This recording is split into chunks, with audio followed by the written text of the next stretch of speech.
Hello, it's David here. I'm a physical therapist from Happy Healthy Bodies. And in this video, we're talking about one of the most common causes of shoulder pain, what it is, and what you can do to prevent it and rehab it.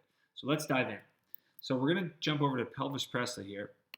And what I want to show you is the anatomy of the shoulder because it's very important for what causes pain and how we can correct it.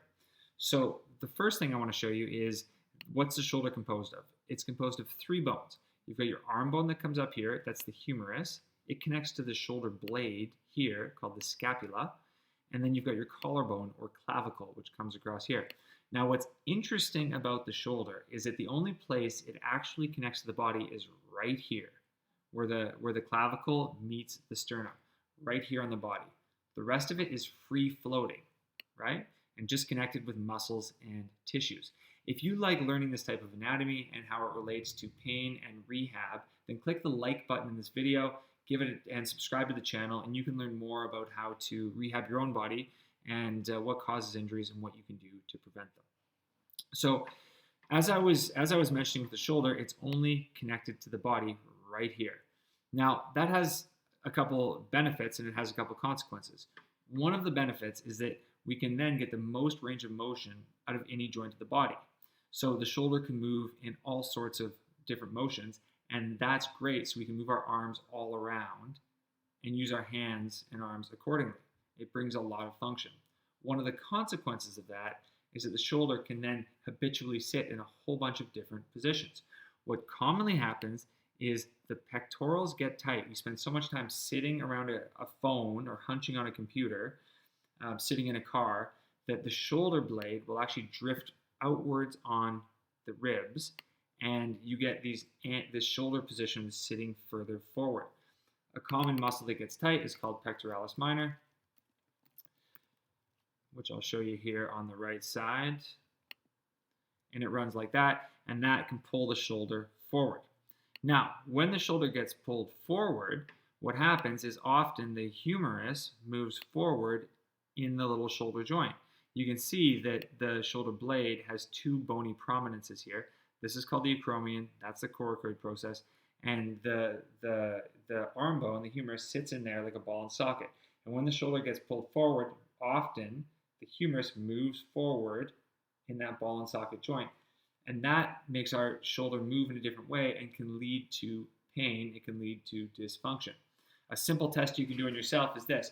Just take your arms and roll your shoulder as far as you can forward, and then try to lift your arms straight up in the air, straight in front of you.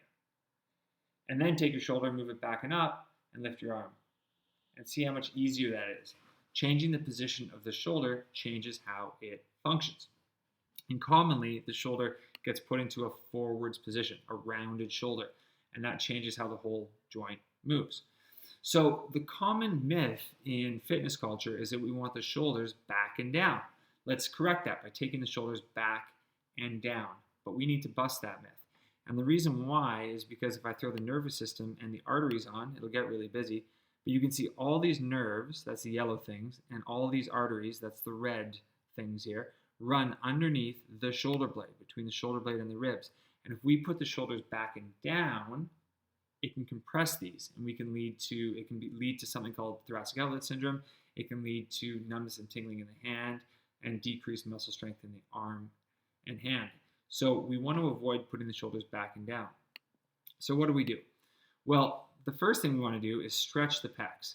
So you can go online and find a good pec stretch. You basically put your arm against the wall, reach back, and stretch out the pectoral muscles. That opens things up. The second thing we want to do is we want to take the shoulders and we want to put them back into a position where they're not back and down, but they're not forward. So what you do is you take the shoulders, you put them back up under the ears, and then just let them drop. So up under the ears, and then just let them drop. And imagine they're floating like a millimeter off your rib cage.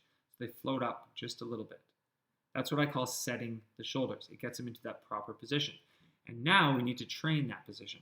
So one of the best exercises for this is if you get a band and you sit like this, what you'll do is you'll set your shoulders. You can see that I did that right at the start of the video, where you take them back and up under the ears and then let them drop, and imagine they're floating just a little bit. And then with the band, you go out and backwards like that. It's called external rotation with a band. And do this about 10 times, but you want to do it 5, 6, 7 times a day. And that'll start to train the shoulders to hold a different position. And that can really help in relieving pain on the front of the shoulder, pain down the arm right here, or pain on the back of the shoulder. So you want to do it, like I said, like 5 or 7 times a day, do 10 repetitions, and then do that for a couple weeks and see how your shoulder responds. Obviously, talk to a medical professional before engaging in any new exercise program. But basically, that will help to correct what we've been talking about here, which is the shoulder moving forward because we're hunched on our phones or our computers, and we'll get our shoulders into a more anatomically neutral position, change how the humerus sits in this shoulder joint, which changes the function of the shoulder and changes the biomechanics of it, which can often lead to decreased pain, improved strength and function. If you like the content of this video, give it a thumbs up, subscribe to the channel, and learn more about how to rehab your body from an anatomy science-based perspective. And we'll see you in another video.